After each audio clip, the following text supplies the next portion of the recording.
You've seen expensive money, high real rates, and you've seen money for nothing, as Dire Straits would say. Where are we going to be in 5 years? Are we going to normalize back to a legitimate cost of money?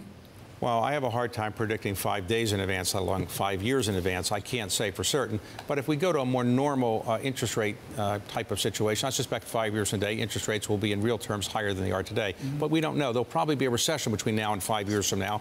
And as a result, probably there'll be lowering of interest at some point over 5 years, within the next 5 years or so, as we try to deal with the recession, if we have one over the next 5 years. It's unlikely over the next 5 years we can avoid a recession. We haven't had one for almost 10 years now, and that's unlikely to continue for 5 more years. Right, but where would that recession come from, David? What would be the catalyst?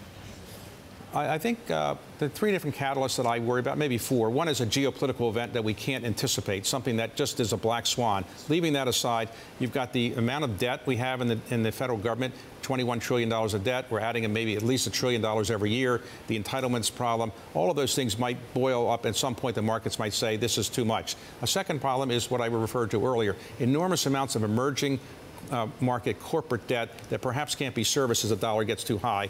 And a third is trade barriers and tariff wars, if those happen.